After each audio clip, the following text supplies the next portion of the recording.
Tudo está preparado aqui, a casa e o meu coração também. Tu és o único motivo que me fez chegar.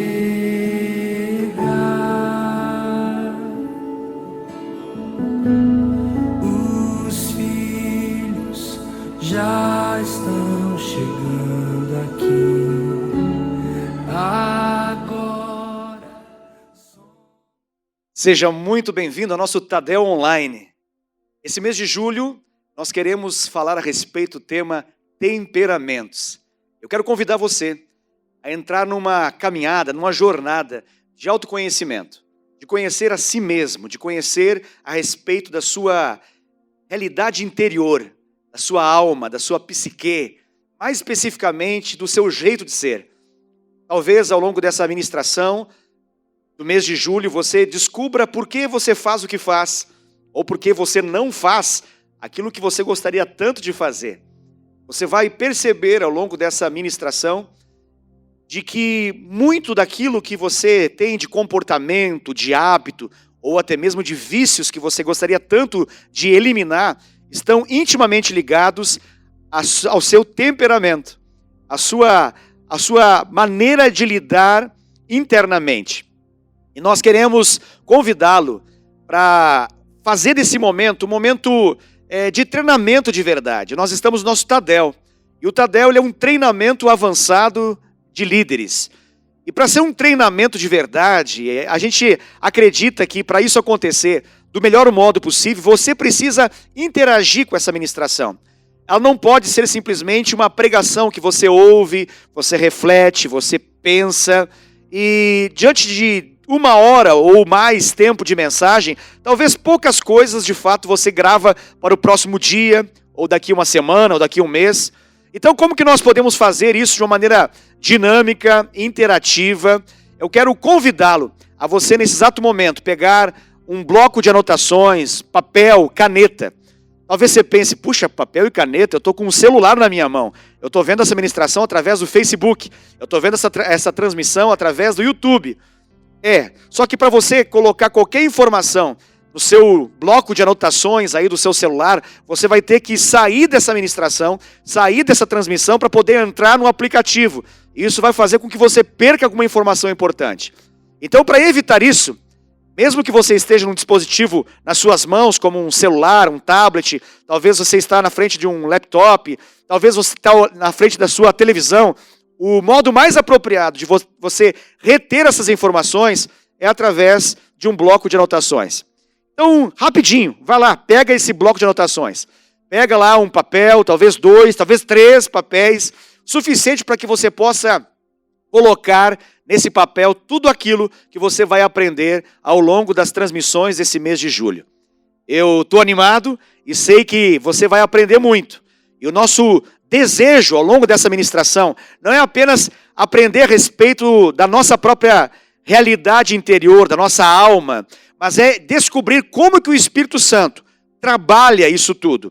Como que ele faz com que as nossas potencialidades, as nossas, aquelas realidades que são qualidades em nossa vida, possam ser usadas poderosamente nas suas mãos. E como que ele trabalha a fim de corrigir, a fim de fazer com que as nossas imperfeições, as nossas fraquezas, possam ser transformadas em verdadeiras forças, para que elas possam estar a serviço do Senhor, a serviço da atuação do Espírito Santo de Deus. Você quer vir junto nessa caminhada? Eu convido você a fazer parte desse momento inspirador, esse momento de equipar. Treinamento é isso, treinamento é capacitação, é equipar. É fazer com que você tenha conhecimento suficiente para ser mais relevante, para ser mais eficaz, para ser mais bem-sucedido naquilo que você é chamado a liderar. Talvez você está conosco e fique pensando, puxa, liderança? Eu não sou líder de célula, eu não lidero grupo nenhum, eu não sou líder na minha empresa, eu não sou líder em parte alguma. Pois bem, deixa eu falar algo para você. No mínimo, você é líder de si mesmo. No mínimo, você toda hora, a cada momento, você precisa tomar decisões. e quem toma decisão de modo a influenciar a alteração de algum comportamento, está liderando naquele exato momento. E você vai precisar, e é chamado a liderar a si mesmo. Então, no mínimo, você já lidera uma pessoa, que é você mesmo. E você vai precisar aprender a como liderar melhor a si mesmo. Entendendo quem você é. Entendendo algumas realidades que tendem a fazer objeção, a reclamar dessa liderança, a não querer obedecer aquilo que você está dizendo que precisa ser feito. Então, como que nós atuamos? Como que nós fazemos isso tudo acontecer? Não perca, você vai precisar anotar isso tudo. Você vai precisar registrar essas informações. E eu quero fazer um pedido já, agora, no começo dessa série de mensagens a respeito de temperamentos nesse mês de julho. Eu quero convidar que, para metade dessa ministração, dessa aula, desse ensinamento, desse treinamento, talvez até entre a metade e o final, que você possa fazer um print da sua tela, fazer um print das suas anotações, tirar uma foto mesmo daquilo que você está registrando. Com qual finalidade? Para que você possa compartilhar esses ensinamentos com a nossa rede de contatos, aqui da igreja, aqui da Fonte Church em Indaiatuba, nos nossos grupos de WhatsApp. Talvez você possa publicar isso, postar isso no seu Instagram, no seu Facebook, mas mais importante do que tudo isso é que você possa registrar isso no seu coração e você possa aprender e caminhar diante da liderança que o Senhor tem na sua vida através desse tema chamado temperamentos. Se você também quiser fazer algo, até para a gente poder interagir, em algum momento dessa ministração, tira um print dessa ministração e publica lá na sua rede social. E menciona aquilo que você está aprendendo, aquilo que você está gostando, aquilo que você está descobrindo através dessas ministrações. Ok? Vamos fazer isso? Pois bem, eu convido você então a nós esmiuçarmos um pouco a respeito desse tema, o tema temperamentos. Temperamentos. Quando a gente fala de temperamentos, nós estamos falando justamente das realidades interiores, da nossa alma, do nosso jeito de ser. A gente poderia mencionar aqui personalidade, jeito de ser, mas eu acredito que você entende por esse nome chamado temperamentos. Bom, é importante que nós possamos explicar um pouco isso tudo, levando em consideração alguns fatores históricos, levando em consideração por que nós estamos utilizando justamente essa nomenclatura. Para isso eu quero mostrar para você um livro que é base para essa ministração.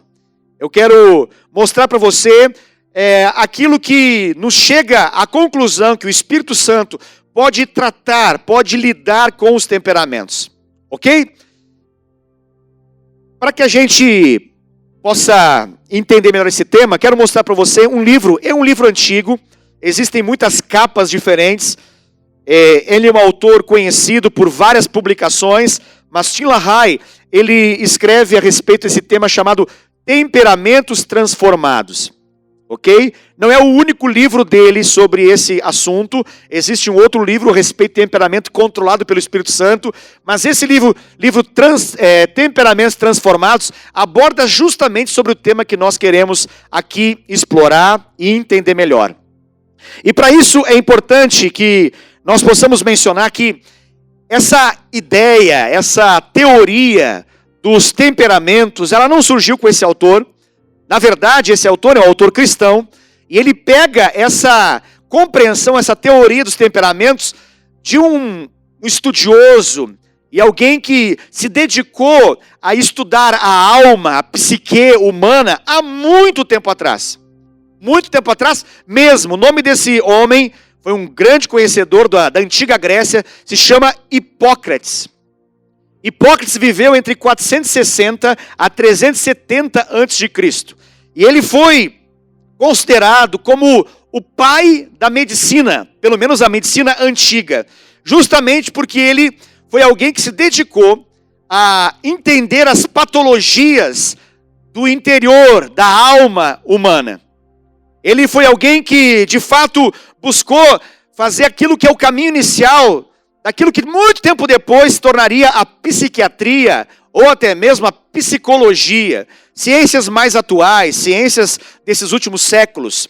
Mas esse homem chamado Hipócrates, ele pegou justamente a compreensão dessas patologias, dessas anomalias, dessas anormalidades internas e começou a montar então uma teoria. Começou a verificar que existia diferenças entre as pessoas, diferenças comportamentais, diferenças de temperamento, diferenças de humor. E foi assim que ele começou a avaliar. A nomenclatura que ele utilizava na época era justamente essa, a nomenclatura do humor. Interessante, né? Talvez você pense, humor, o que isso de fato tem a ver? Pois é, hoje essa nomenclatura ela é utilizada na ciência com o nome de hormônios. Agora você consegue imaginar um pouco melhor.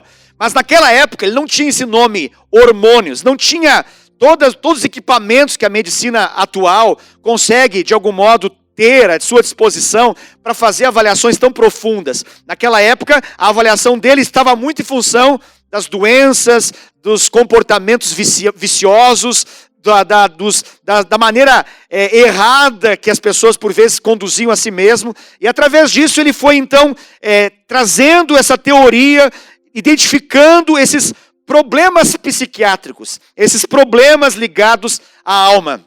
Agora é interessante isso, porque, veja, Hipócrates ele vivia num tempo, na Grécia Antiga, em que as pessoas acreditavam o seguinte: a alma humana, interior humana, não se mexe. Por quê? Porque isso é fruto da sobrenaturalidade. Ou seja, nós não conseguiremos entender o interior do ser humano.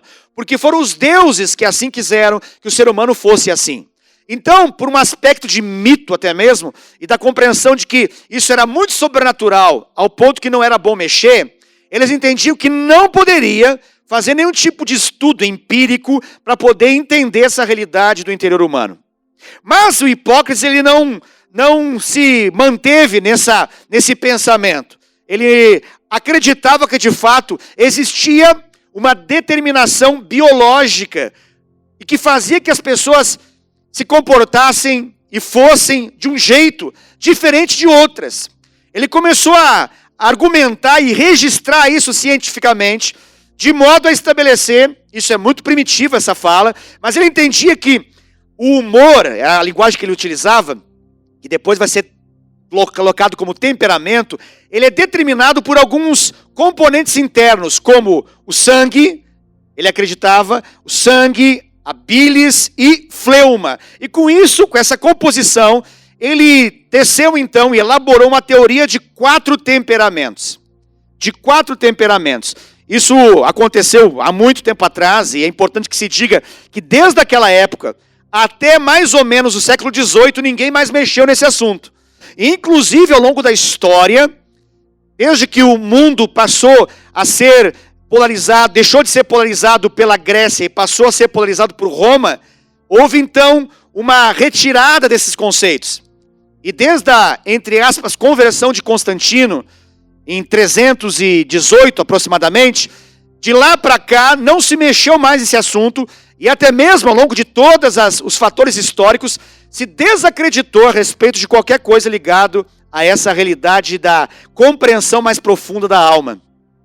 Um homem muito tempo depois, chamado Immanuel Kant, ele é um filósofo alemão, ele no século XVIII, ele resgata essa realidade. E somente no século XIX é que nasce uma ciência nova, justamente conhecida muito hoje, né, que é a psicologia. Então no século XIX, resgatam essa teoria da personalidade, a teoria dos temperamentos, para poder compreender a psique, para poder entender a realidade interior, a realidade da alma humana. Um tempo depois, alguns outros homens vão resgatar essa realidade. Mas é importante que seja dito que, ao longo da história, da formação da psicologia, por mais que ela tenha nascido com esses conceitos, ela foi saindo completamente desses conceitos. Por quê? Eu explico para você. Porque essa compreensão acredita, ela leva em consideração que existe um fator biológico, numa linguagem mais moderna, até mesmo um fator hormonal que determina o modo como nós lidamos com a nossa realidade interna e manifestamos ela para o lado de fora. Mas chegou um homem muito conhecido chamado Sigmund Freud, e esse homem, que se tornou um homem muito proeminente, muito conhecido, uma pessoa extremamente, que desenvolveu um legado na psicologia, ele acreditava de outra maneira. Ele acreditava que existia um determinismo não em função biológico, mas um determinismo comportamental em função do meio ambiente, ou seja, em função do ambiente que a pessoa estava. Você já começa a imaginar o que isso vai levar. Então, e por que isso acontecia? Porque ele acreditava que a pessoa era o que era em função dos contatos que ela tinha. O ser humano, ele se tornava o que se tornava em função, os seus comportamentos em função da realidade que ele convivia. Exemplo, imaginemos uma pessoa roubou algo. Na compreensão do freudianismo, a análise feita desse ato, desse delito, é quase que a seguinte conclusão. Isso de maneira bem simplista, é claro, essa minha explicação. Levaria muito tempo para a gente poder explicar de modo mais profundo, mas só para você poder compreender melhor. Roubou por quê? Fruto da sociedade. Fruto da realidade em que ele estava inserido. Se nós fizéssemos essa avaliação dentro do contexto da análise dos temperamentos, nós entenderíamos que existe nessa pessoa uma tendência, diante do seu próprio temperamento, diante de uma série de fatores, fazer o que faz. Ou seja, o ponto de partida é diferente. O que compromete isso no entendimento cristão? Bom, o entendimento cristão não pode trabalhar com essa ideia do freudianismo pelo seguinte aspecto. Porque se tudo está em função do ambiente que nós estamos, isso explica que o que nós fazemos ou não fazemos não é em função da nossa própria responsabilidade, mas é a responsabilidade do ambiente que nós estamos. Nós somos fruto não da nossa própria escolha e não da nossa própria realidade interna, mas nós somos fruto da realidade que nós estamos inseridos. Daí vem a ideia de que a oportunidade faz o ladrão, ou a oportunidade pode fazer o adúltero, a oportunidade pode fazer o que quiser. E fica tão fácil explicarmos tudo em função de uma oportunidade fruto de uma realidade externa. Essa compreensão não coloca para o lado de fora a razão disso, mas coloca para o lado de dentro. E isso nos parece um link importante para a compreensão bíblica. E a partir disso, nós conseguimos, e você vai ver ao longo dessa ministração, nessa noite, que nós conseguimos traçar paralelos até mesmo com alguns personagens bíblicos a respeito desses 4 temperamentos. Nós vamos nos dedicar nessa noite, pelo intervalo de tempo que nós temos, a falar um pouco a respeito de um desses personagens e explicar mais detidamente a respeito de um temperamento. Mas é importante que nós possamos olhar com atenção para esses 4 temperamentos, para nós entendermos um pouquinho melhor as características de cada um deles. E para ficar mais claro essa ideia, para ficar mais fácil esse entendimento, eu gostaria de mostrar aqui para você, através dessa imagem, desse desenho. Muito bem. Vou fazer um círculo aqui para ficar mais fácil essa compreensão. Então, imaginemos aqui apenas as possibilidades, e é importante que se diga que essa não é a única maneira de compreender a alma humana. Essa é uma teoria. Existe pelo menos umas 12 a 13 maneiras de compreender isso. Alguns até julgam que essa maneira é muito simplista, mas eu acredito que ela é muito funcional e nos ajuda a entender muito bem as possibilidades de temperamentos que existem. Quais são elas? Nós temos então, vamos assim, colocar como se fosse uma pizza e colocar aqui então, pelo menos a inicial de cada uma desses temperamentos. Um deles é justamente o sanguíneo, ok? O sanguíneo. O outro é o colérico. Ok?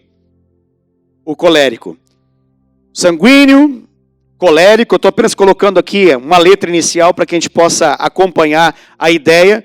E além disso, nós também vamos ter, além desses, o sanguíneo e o colérico, nós também vamos, ao longo das próximas semanas, entrar mais a fundo e compreender melhor a respeito dos outros temperamentos, que é o melancólico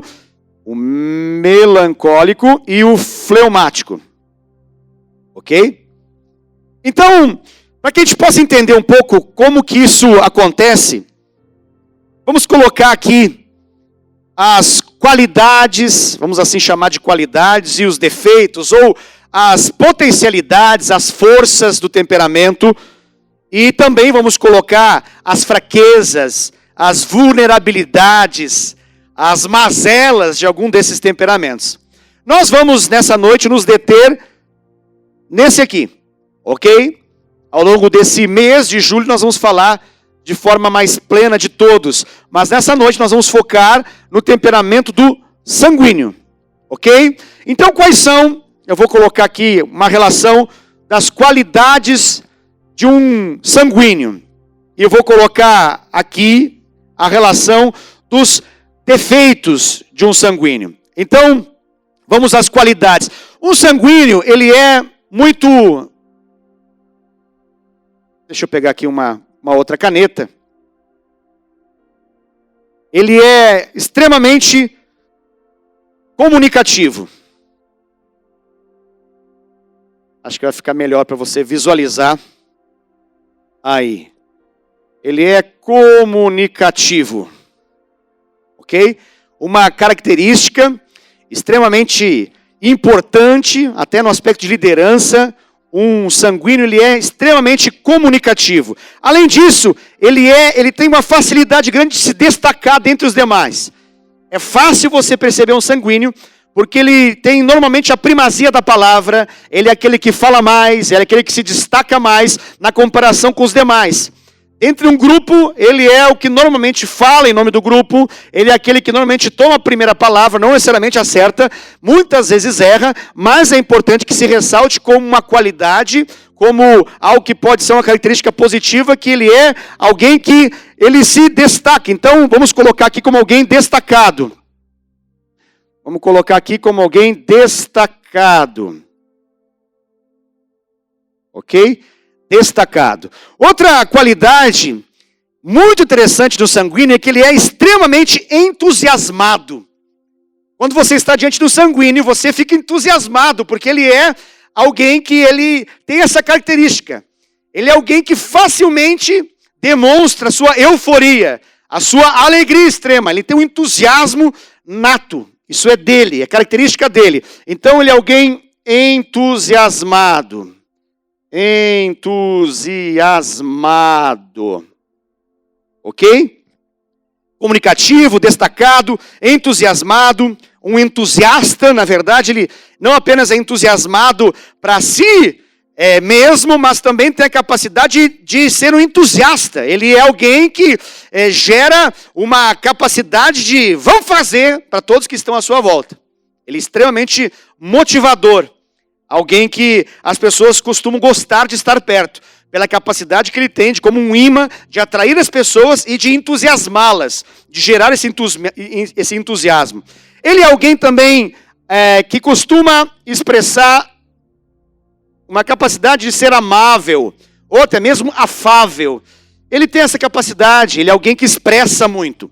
Ele não é alguém que expressa pouco, não, como outros temperamentos que nós vamos ver ao longo das próximas semanas. Mas ele é alguém que demonstra aquilo que acredita, é alguém que demonstra aquilo que sente. Ele é alguém muito simpático, vamos colocar aqui em cima para a gente poder ganhar um pouco de espaço. Simpático também. Ele é a própria simpatia. Ele não tem dificuldade com isso. Ele é alguém que tem facilidade nos relacionamentos. Ele é alguém simpático. Ele é alguém fácil de convivência. Ele é alguém que nós podemos aqui, inclusive, colocar como um bom companheiro. É um bom companheiro. Alguém que as pessoas gostam de conversar e até mesmo abrir o coração. Ele é uma boa companhia. Ele costuma proporcionar momentos agradáveis. Ele é um bom companheiro. Além disso, ele é compreensivo. Então, costuma compreender, costuma ser alguém que dentro dessa relação se demonstra muito compreensivo. Características muito importantes. Compreensivo. E a última característica, para que a gente possa fazer um resumo desse temperamento, daqui a pouco a gente esmiuça um pouco mais disso, ele é alguém crédulo. Ele não é um incrédulo, ele crê. Tem uma facilidade rápida, imediata, pronta para crer. Ele crê. Ele é alguém muito crédulo. Ok? Muito bem. Vamos falar agora um pouquinho de algumas características negativas, de algumas características que nós podemos chamar de falhas, erradas, que costumam manifestar suas fraquezas, as áreas de tentações na vida de alguém que é sanguíneo.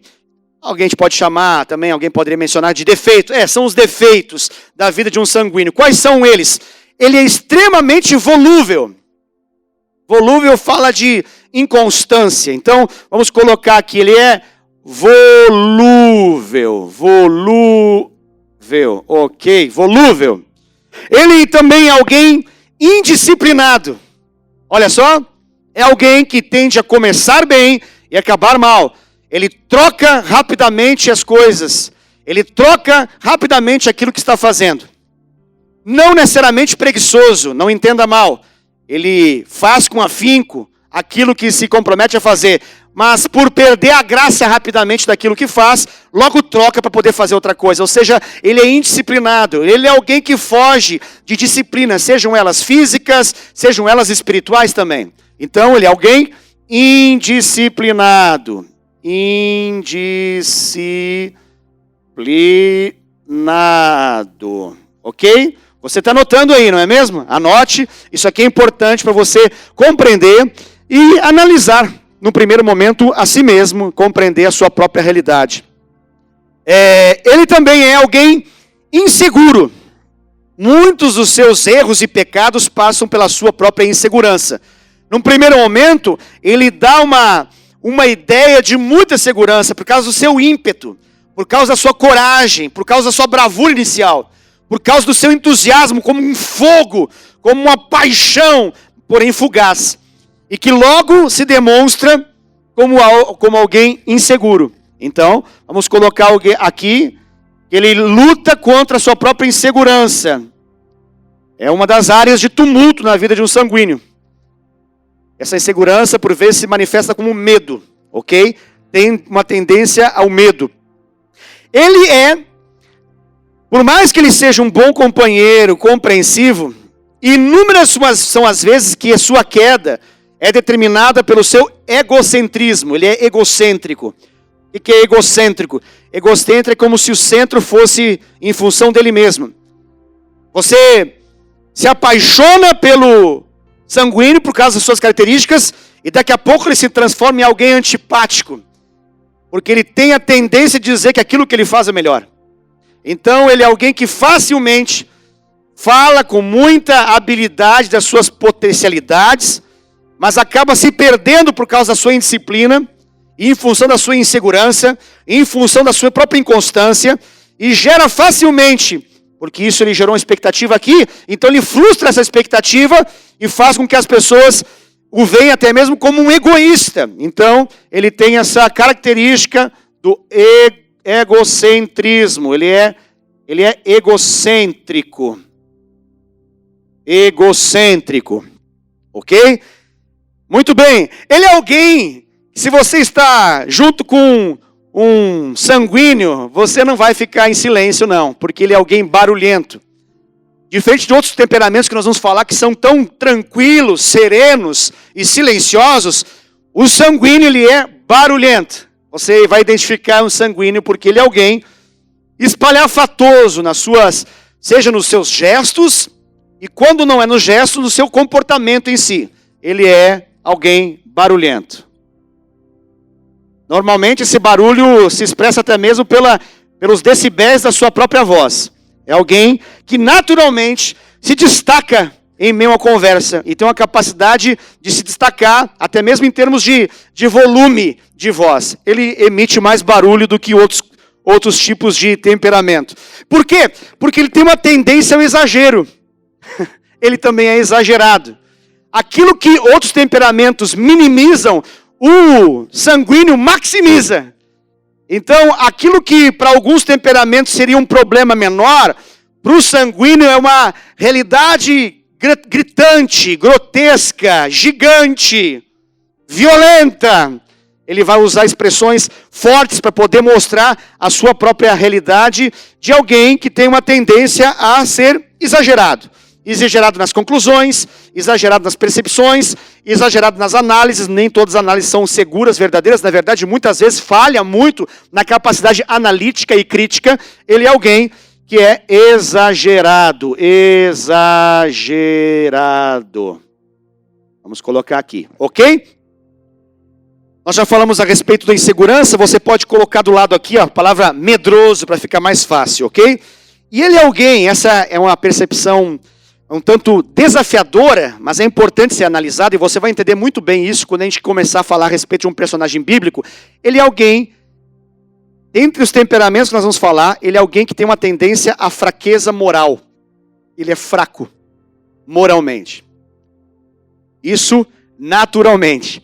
Estamos falando dos aspectos naturais, ok? Nós não estamos falando a respeito da realidade do Espírito Santo tratando um sanguíneo. Porque uma vez tratado, isso aqui se transforma e muda de modo que você até terá dificuldade de perceber isso. Ah, era isso?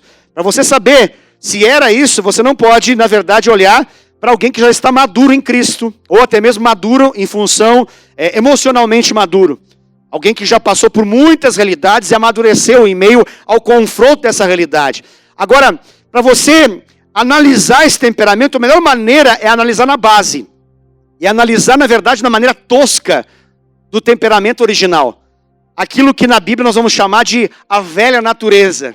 Ok? Numa linguagem do apóstolo Paulo, essa é a descrição da velha natureza, da realidade caída. Ok? Fica mais fácil nossa compreensão desse modo. Então, vou colocar aqui, nós encerramos aqui esse quadro para a gente poder conversar um pouquinho mais a respeito de um personagem bíblico. Nós vamos colocar aqui que ele é fraco moralmente.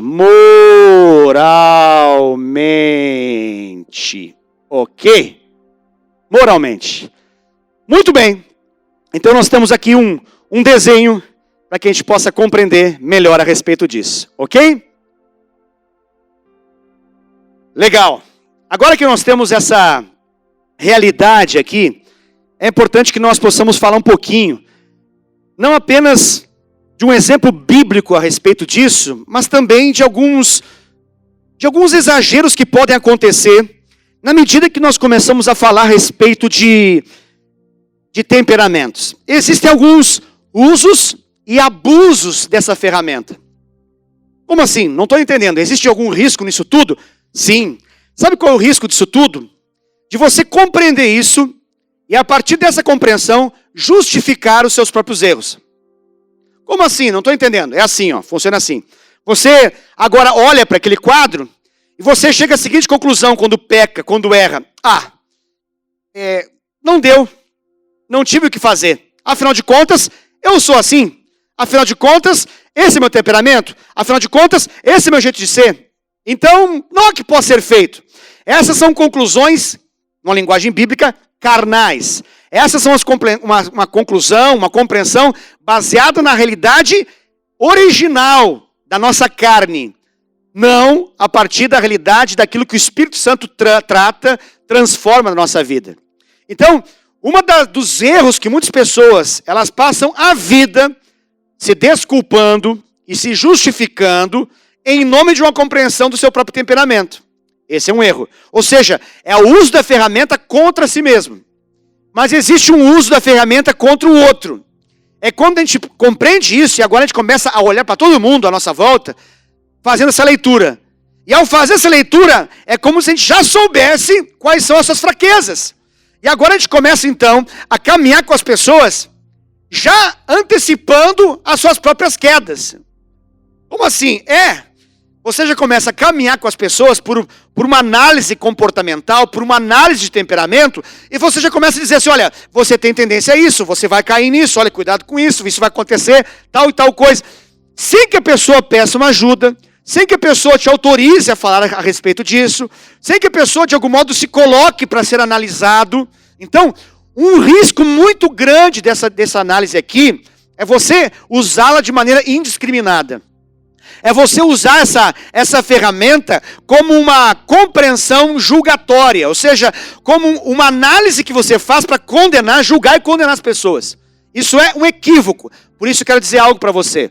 Primeira coisa importante, antes de nós entrarmos nesse personagem bíblico, é dizer que não tem nenhum temperamento que é melhor ou pior do que outros. Como assim? Não tem?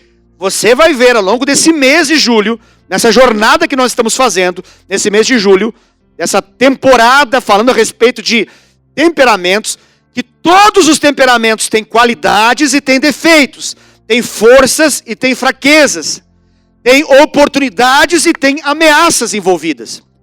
Todos. Então, se nós chegarmos à conclusão de que tem um que é mais legal de ser, em detrimento de outros, que é alguma coisa que a gente quer evitar, a gente vai chegar à conclusão de dizer que alguns Deus vai usar e outros Deus não vai usar. A gente vai chegar à conclusão de dizer que tem um temperamento que é mais santo, em contrapartida tem um temperamento que é mais pecador. Tem um temperamento que é mais fácil de acertar, em contrapartida que tem um temperamento que está inclinado ao erro. E a verdade bíblica é que em função do pecado, todos os temperamentos estão inclinados ao erro. E eu vou te falar algo. Na verdade, a maneira mais fácil de você perceber esses temperamentos nem são tanto através das qualidades, mas principalmente através dos seus defeitos. Os defeitos foi a maneira original que Hipócrates foi avaliando. E depois da anormalidade, ele começou também a constatar as normalidades comportamentais e de temperamento. Então perceba, essa maneira, essa leitura, num primeiro momento, ela é uma ferramenta para nós aprendermos a olhar para nós mesmos e olhar, por que não, para a realidade que nos cerca, para as pessoas que estão ao nosso derredor, mas olhar e analisar não significa emitir conceito, emitir julgamento. Isso é muito importante. Se você sair a partir dessas ministrações fazendo o mapeamento dos temperamentos alheios, eu vou já adiantar para você que você vai incorrer em erro e você vai machucar pessoas e você vai despi-las psicologicamente. Você vai expressar e vai mostrar para outras pessoas a nudez do seu irmão, ou do seu amigo, ou do seu familiar. E isso é péssimo, isso é maldoso, isso não está ligado ao comportamento cristão, isso não tem nada a ver com o fruto do Espírito Santo na vida de um crente. Portanto, dito isso, agora nós vamos entrar mais especificamente nessa análise.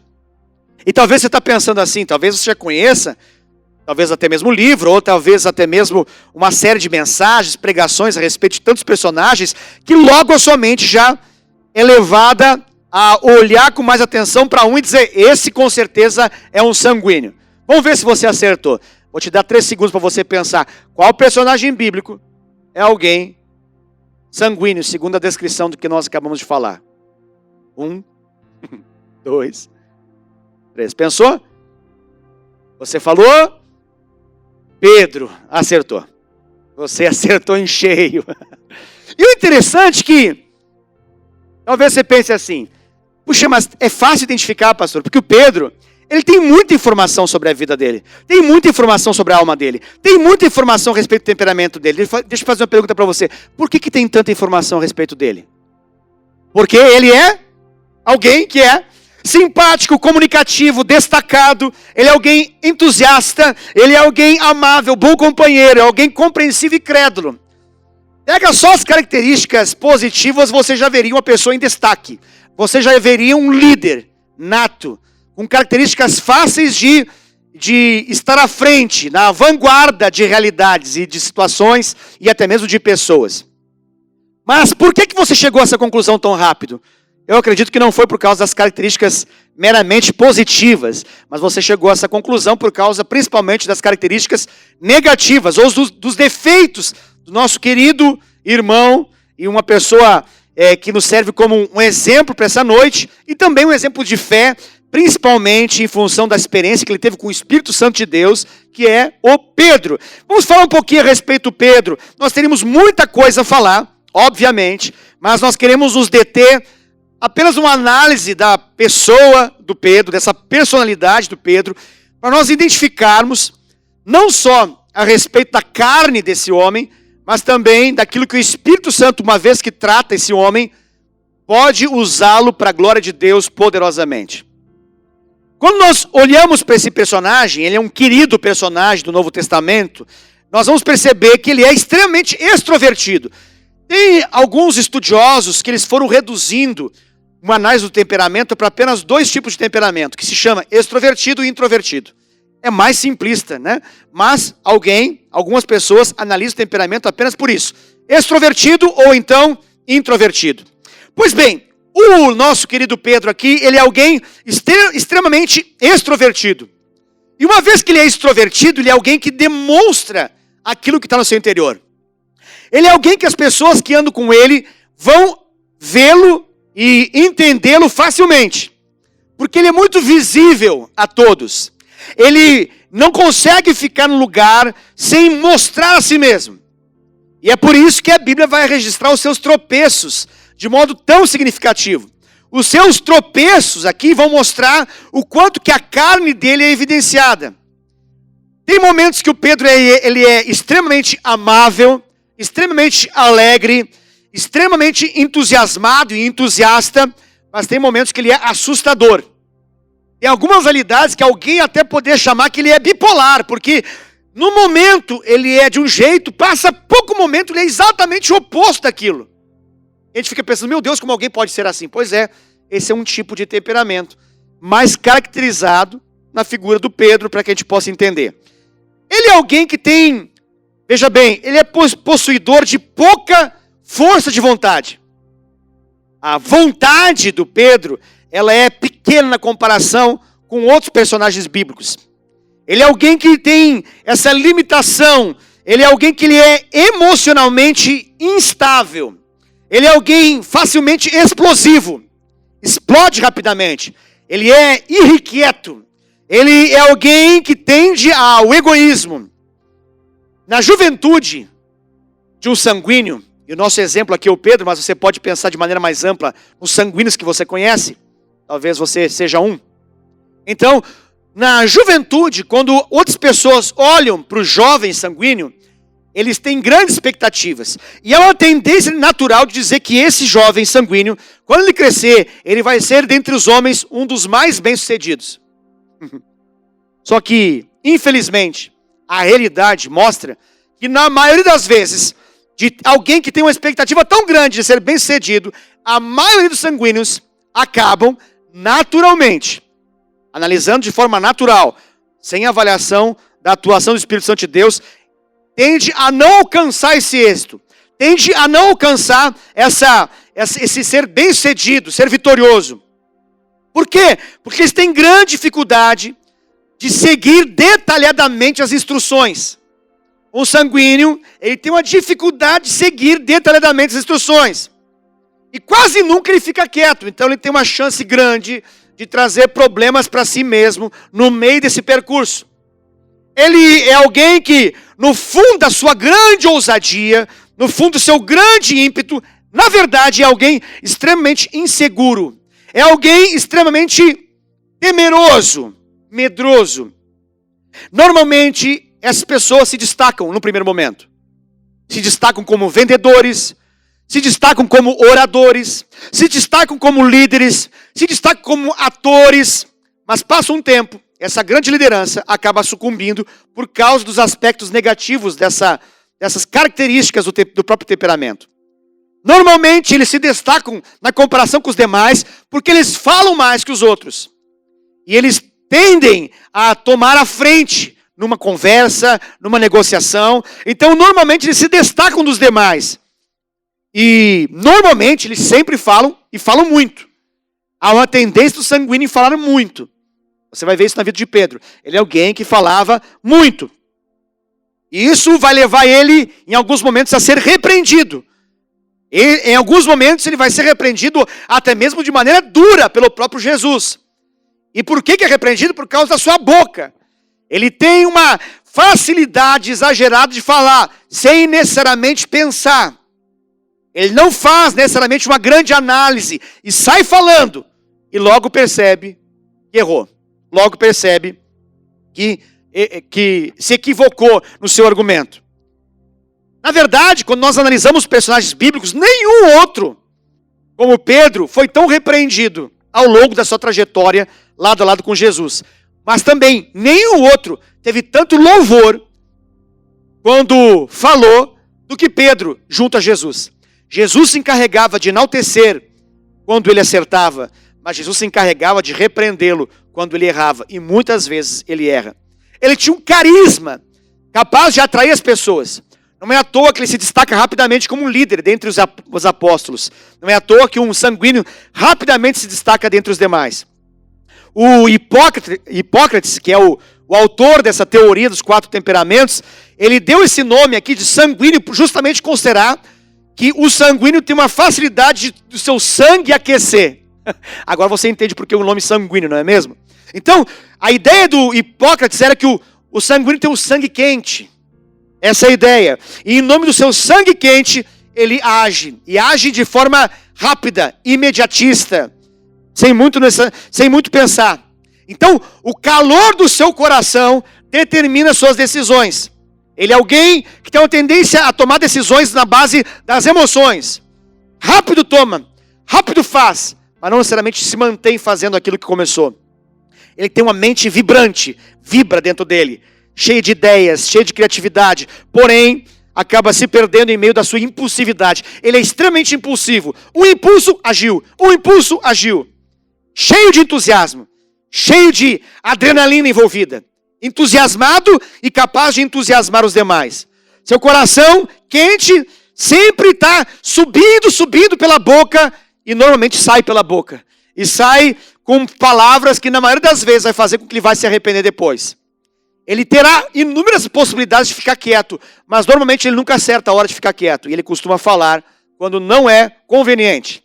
Infelizmente, uma das facilidades que ele tem é errar com a boca. Porém, com a facilidade que ele tem de falar, também tende ao acerto. É alguém que literalmente está sempre disposto a bater o pênalti. Assim como pode errar, também pode acertar. Mas ele vai se colocar ali à disposição de ser um protagonista da vida. São características poderosas da vida de um líder como Pedro foi. Pedro é alguém transparente, ou seja, facilmente você olhava para ele e você percebia o que estava do outro lado. Não tinha nada opaco. Você olhava, era como um vidro, você conseguia ver pela transparência o que estava do outro lado. Ele não costumava deixar as pessoas em dúvida quanto àquilo que ele pensava, até porque aquilo que ele pensava logo falava. Quase que o lema dele era: penso, logo falo. Não necessariamente penso, logo existo, mas ele entendia que se ele pensa, ele tem que falar. Normalmente, essa pessoa, ela vai ter mais dificuldade de perceber que ela é assim. Talvez você está pensando, não, mas eu estou conseguindo perceber. Que legal, que bom. Isso já é uma obra do Espírito Santo na sua vida. Mas há uma tendência natural para o sanguíneo, quando ele se depara com os temperamentos, ele fica em dúvida. Ele fica pensando, mas eu não sou isso aí não. Eu não posso ser isso aí não, eu sou muito melhor que isso. Eu com certeza sou melhor que isso. Então, o sanguíneo, na comparação com os 4 temperamentos, ele tem uma certa dificuldade de se identificar como sanguíneo. Ele raramente vai chegar a essa conclusão, porque ele não é muito dado à reflexão. Ele é mais dado à ação. Ele é mais pronto para fazer do que a ficar pensando tanto a respeito de uma decisão. Uma das características do sanguíneo é a impulsividade. Ele é impulsivo. Então ele costuma ter pouca habilidade de análise, ter pouca habilidade analítica. Ele tem uma séria dificuldade de introspecção. Ele tem uma séria dificuldade de meditação. Ele tem uma séria dificuldade com disciplinas espirituais. Normalmente sanguíneo terá grandes dificuldades quando colocado debaixo de disciplina. Ele tem uma dificuldade de se autoexaminar num primeiro momento, uma vez confrontado por Jesus, claro. Uma vez que o Espírito Santo toca, obviamente ele chega ao quebrantamento. Mas naturalmente, ele não é de fazer uma análise tão profunda assim de si mesmo. O relato aqui da vida de Pedro vai ser bem grande. A gente vai perceber essas características aqui.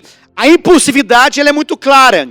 Existem alguns momentos na vida de Pedro que é muito fácil de perceber isso. Por exemplo, Jesus o chama e a Bíblia fala em Mateus 4:20 que ele se levanta e segue Jesus. Uau, mas o Pedro tinha uma família. Eu sei, mas ele se levantou e seguiu Jesus. Isso é uma das características da sua própria impulsividade. Talvez você pense, mas isso não é maravilhoso? Sim, é maravilhoso, porque era com Jesus. Mas ele faria isso com qualquer outra realidade. Porque ele é impulsivo. É uma característica nata do Pedro. Então, Mateus 4:20 vai falar, claro que ele é da escolha de Jesus. Jesus escolheu, ele foi convencido por Cristo e ele vai seguir o mestre conscientemente, graças a Deus. Mas ele é impulsivo no seu agir. Ele é tão impulsivo, deixa eu dar um exemplo para você entender.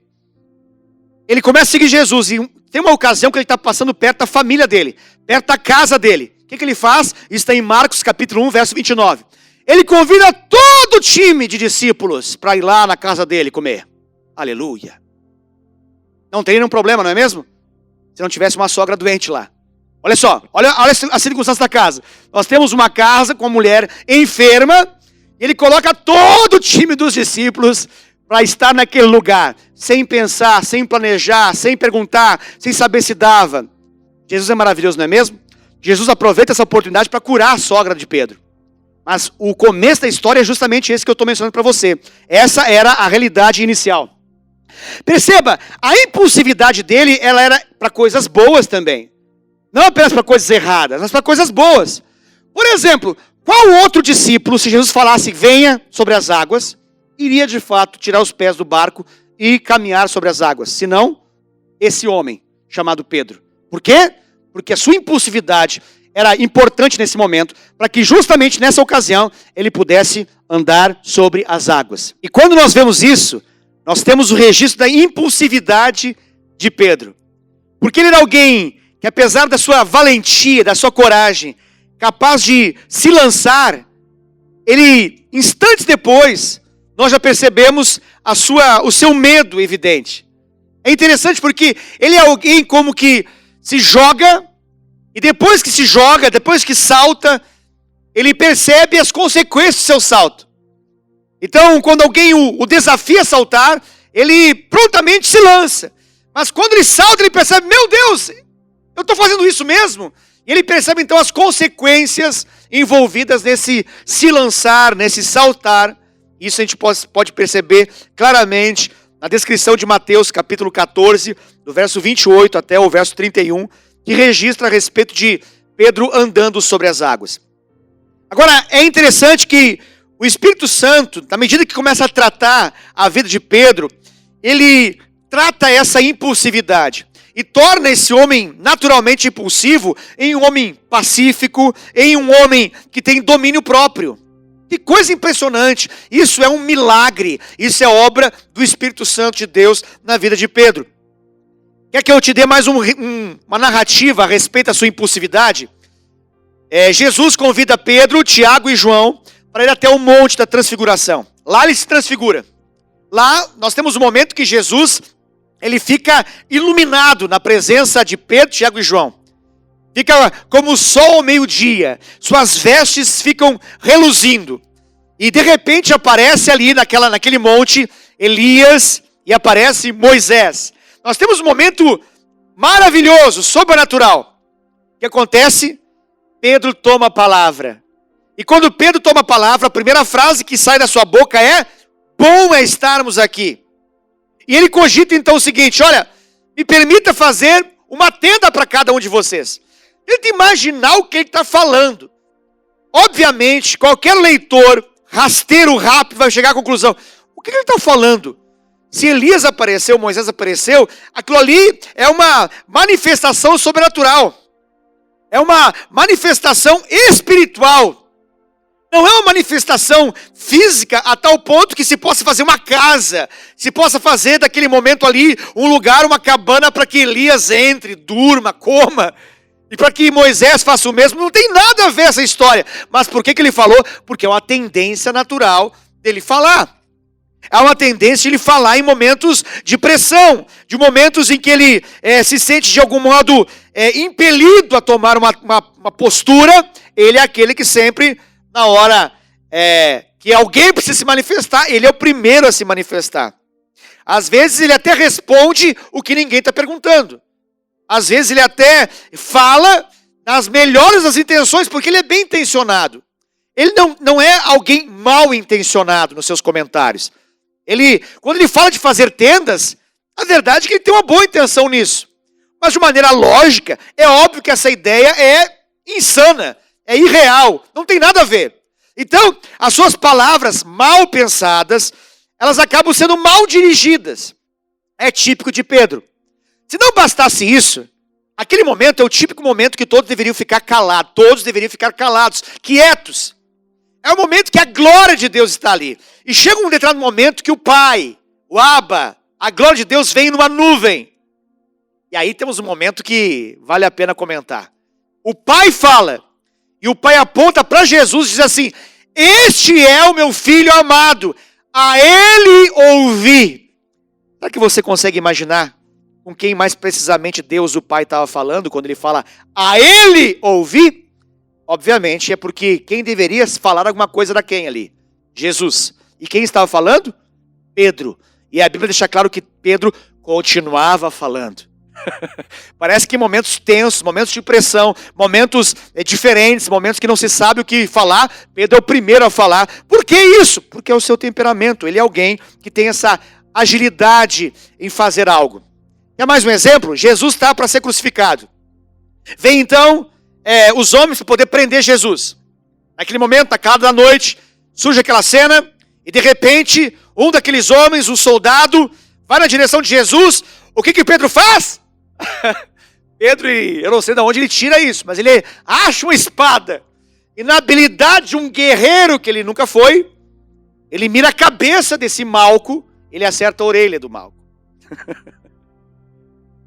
Ou talvez o Malco, como alguém fácil e rápido na guerra, adestrado na batalha, se esquiva rapidamente e arranca, tira a cabeça do posicionamento em que estava sendo mirada e acerta a orelha e decepa a orelha do Malco. Você consegue imaginar o quão impulsivo ele era? Por que isso? Porque quando pressionado, a tendência natural do Pedro era fazer alguma coisa, mesmo que aquilo que ele fizesse era algo que não se pensou muito, não era algo muito refletido. Ele era alguém desinibido. Inibição não é o problema do Pedro, nunca foi, nunca será um problema de um sanguíneo. Ele é alguém que não tem muitas dificuldades em demonstrar o que pensa. Tem momentos lindos. Por exemplo, quando Pedro ele é convencido da realidade, ele é um dos primeiros a mostrar e enfatizar o seu quebrantamento. Nós temos um registro em Lucas capítulo 5, versículo 1 a 11, que mostra Pedro chorando aos pés de Jesus, quebrantado e reconhecendo que Jesus é o Senhor, e reconhecendo os seus próprios pecados. Ele tinha então uma emoção desinibida, ele mostrava de fato quem ele era. Isso fazia, como faz na maioria das vezes para aqueles que são sanguíneos, ser mal interpretado. Porque ele é tão rápido em demonstrar suas emoções, que normalmente ele é julgado até mesmo como hipócrita, como alguém interesseiro. Quando na verdade naquele exato momento ali, ele está sendo muito sincero. Ele está sendo extremamente alguém transparente na sua convicção. Por que ele fazia isso? Porque ele era alguém desinibido. Ele era alguém falante ao extremo. Eu já mencionei um pouco sobre isso, mas temos vários registros que ele está pronto a falar. Em Mateus capítulo 16, dos versos 13 a 20, nós temos aqui uma demonstração do entusiasmo com que ele fala de Jesus. É lindo, é maravilhoso. Quando Jesus ele fala a respeito daqueles que estavam abandonando e pergunta: vocês também não querem me abandonar, não querem partir? Pedro, então, ele expressa algo lindo e maravilhoso quando ele diz assim em João capítulo 6, do verso 66 a 69, ele fala de maneira amável, porém também impulsiva, ele diz: para onde iremos, Senhor? Se só o Senhor tem as palavras de vida eterna. Então, olha, perceba como essas características por vezes eram extremamente positivas para Pedro e assertivas, como em algumas vezes eram completamente negativas e traziam grandes problemas e dificuldades para Pedro. A verdade era que Pedro era todo coração. Se nós pudéssemos resumir, a experiência de um sanguíneo, ele é coração. A ideia de sanguíneo é um sangue quente, que emite do coração essa emoção. Então, um coração que vibra, um coração que pulsa. E nesse pulsar, se manifesta pela sua linguagem, pela sua fala. Ele era todo coração. Quando ele estava 100% Jesus, uau, era maravilhoso. Estava 100% certo. Mas quando ele estava baseado seu coração na sua própria convicção pessoal, fruto do seu próprio ego, baseado nas suas próprias convicções, em função da sua força de ser, ele acabava falhando e falhando muito. Ele era alguém, como eu disse para você, que tinha uma tendência a ser egoísta. E o seu egoísmo muitas vezes fazia com que ele quisesse um destaque especial. Ele era alguém, quando Jesus falou a respeito daquela experiência do jovem rico, logo depois de Jesus falar a respeito do jovem rico, e falar a respeito daquilo que estava no coração do jovem rico, o Pedro fala para Jesus que, Jesus, olha, não tem como me posicionar melhor aí no reino. É interessante isso, está lá em Mateus capítulo 16, o verso 22. Por quê? Porque ele não consegue viver um momento de sucesso sem que isso de algum modo lhe suba para a cabeça. Ele precisa então ser repreendido pelo próprio Jesus ali. Porque ele é impulsivo, e ele, em função até de se ver como alguém muito importante e muito hábil para viver aquele momento, ele acaba se tornando egoísta e acaba se tornando alguém digno de ser repreendido até mesmo duramente por Jesus. Lá em Mateus 16, 22, nós temos um momento interessantíssimo, onde ele chega ao cúmulo de repreender a Jesus. Você consegue imaginar isso? Você consegue imaginar isso? Vamos imaginar a cena para você entender melhor. Ele acabou de falar que Jesus era o Filho de Deus. E Jesus louva esse comentário. Passado pouco tempo, Jesus fala que ele precisaria ir para Jerusalém, e ele seria então preso e morreria e ressuscitaria. Mas quando Jesus fala que ele morreria, a Bíblia diz que Pedro chama Jesus no canto e começa a repreender Jesus. Pensa nessa situação, se não é algo completamente impulsivo, movido pela sua própria convicção. Por quê? Porque ele estava entendendo que o reino precisava ser um reino literal, de estabelecer Jesus como rei e ele como um ministro de alguma importância e de alguma relevância para aquela sociedade de Israel. Então, quando Jesus fala que vai morrer, mesmo que Jesus tenha falado de ressuscitar, ele só gravou a frase do morrer e repreendeu Jesus por causa disso. Que coisa, não? Você está percebendo aqui as características desse Pedro, que por vezes é interesseiro, que às vezes está preocupado, como Mateus 19, 27, ele está preocupado em receber um título, uma importância, mesmo que Jesus estivesse falando ali daquela repreensão com o jovem rico, ele quer uma posição.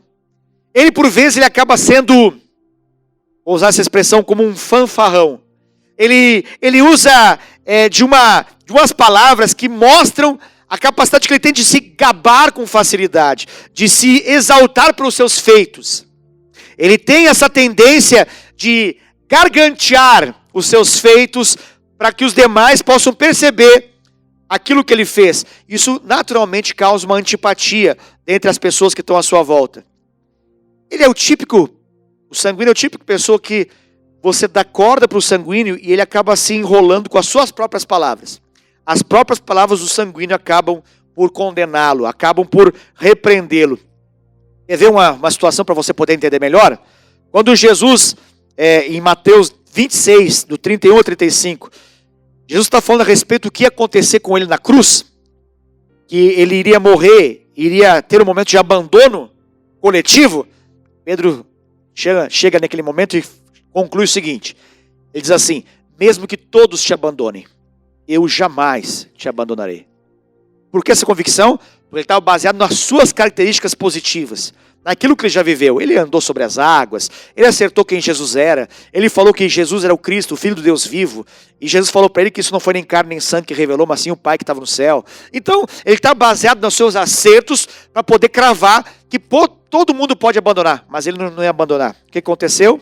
Ele provou, por causa da sua vontade fraca e a sua condição moral frágil, ele provou que Jesus estava certo quando disse para ele, não, você vai me abandonar, você vai me negar 3 vezes. Isso acontece na sequência. Então ele é aquele que nega Jesus. Mas, obviamente, e para finalizar a nossa ministração aqui dessa noite, eu quero me deter aquilo que o Espírito Santo fez na vida de Pedro. Então, vamos analisar aqui. Perceba, diante daquele gráfico que nós montamos para poder falar a respeito das qualidades, dos defeitos, dos pontos fortes, dos pontos fracos, nós podemos ver nitidamente a realidade da carne do Pedro e de um sanguíneo.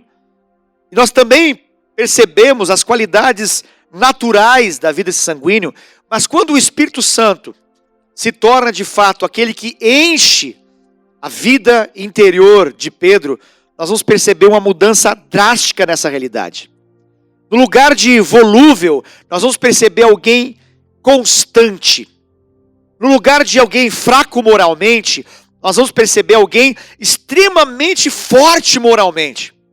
No lugar de alguém inseguro e indisciplinado, nós vamos perceber um homem completamente seguro e completamente disciplinado, ao ponto de se tornar alguém que foi totalmente importante e o mais importante líder da igreja primitiva num primeiro momento. Isso é maravilhoso. Isso é tremendo. Isso é sobrenatural. Nós vamos perceber agora um exagero em obedecer ao Senhor, e em fazer Jesus conhecido, e em pregar o Evangelho. E como que nós vemos isso? Perceba, eu disse para você que naturalmente ele era alguém que tinha dificuldade em disciplinas espirituais, por exemplo. Mas agora, uma vez que ele é cheio do Espírito Santo, ele prega com ousadia em Pentecostes, 3.000 vidas se rendem ao Senhor e são batizadas em função disso. E logo depois, ele vai fazer o quê? Ele vai orar no templo. João tem um temperamento mais próximo e fácil para poder orar no templo. E para poder ter uma vida de oração. Agora Pedro não. Pedro, quando ele está orando no templo, o que acontece? Ele vê uma situação, e agora o seu temperamento, já transformado pelo Espírito Santo, faz com que ele coloque atenção naquele homem, e ele cura aquele homem, aquele coxo. Você percebe que logo depois ele vai ter toda uma represália, toda uma complicação em função dessa cura, mas ele agora está obstinado, ele está seguro. Diante da pressão, ele não tem agora como um vento batendo nas suas costas e o impelindo à queda. Mas na pressão, ele agora está seguro em declarar Jesus e até mesmo ser preso, se necessário for, por causa da sua fé em Jesus. E mesmo na prisão, ele não é alguém que vai dizer: eu não creio em Jesus, eu nunca andei com ele, eu não conheço ele, eu tenho raiva de quem conheceu. Ele não vai praguejar, ele não vai amaldiçoar. Não, muito pelo contrário, ele vai louvar ao Senhor. Ele vai de fato colocar claramente a sua fé evidente a todos. Eu quero encerrar dizendo a respeito do final da história de Pedro, que não está registrado na Escritura Sagrada. Mas na tradição da igreja, nós temos algumas informações importantes de como foi o seu final. E você vai perceber que Pedro, ele morre crendo no Senhor. Ele morre diante da pior pressão que poderia existir. Segundo a tradição, ele morre crucificado. Mas diante da iminente crucificação, ele tem um pedido para fazer para o seu carrasco. E o pedido é de que ele morresse não do mesmo modo que o seu Senhor, porque ele não era digno de morrer exatamente do mesmo modo que Jesus morreu.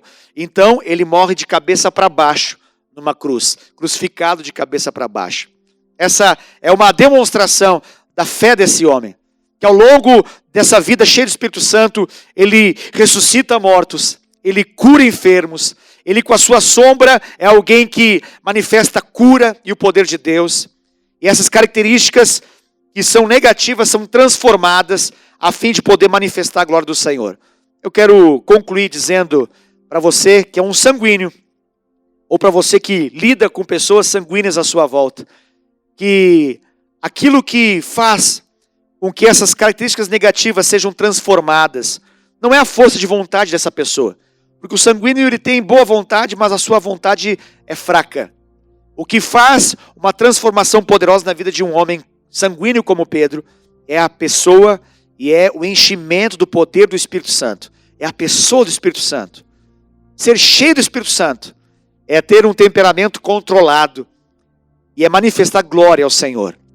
Ter uma vida mudada. De modo que quando você começa a andar com alguém cheio do Espírito Santo, que é sanguíneo, talvez até você vai ter dificuldade de imaginar que ele é um sanguíneo de verdade. Porque as suas características originais, toscas, ainda de uma maneira tão rude, são transformadas de modo que passa a manifestar as características do próprio Espírito Santo. O fruto do Espírito Santo é evidenciado na vida de Pedro. Lembra que eu mencionei que Pedro era alguém orgulhoso, era alguém que tinha uma tendência egocêntrica, egoísta, que buscava posição? Quando ele escreve a sua carta, uma vez já cheio do Espírito Santo, ele vai falar a respeito da realidade de Satanás. Lembra que Jesus, quando repreende ele, fala arreda Satanás? Isso mostra que essas características são facilmente pegas por Satanás para poder levá-lo à queda. O orgulho é facilmente a isca para que o sanguíneo possa cair. Mas uma vez que ele está cheio do Espírito Santo, olha o que ele escreve. Ele fala que Satanás é como um leão que está ao derredor. É Pedro que fala isso. Como alguém que está ao derredor, buscando oportunidades para poder destruir. Mas sabe o que ele conclui? Ele diz assim, que a chave, o segredo é o quê? Humilhai-vos debaixo da poderosa mão de Deus. Humilhai-vos debaixo da poderosa mão de Deus. Sabe qual é o segredo que o Espírito Santo tratou na vida dele? E a chave para esse sanguíneo ser frutífero e poderoso no Senhor era humildade. Algo que o Espírito Santo trouxe na medida que encheu a vida de Pedro.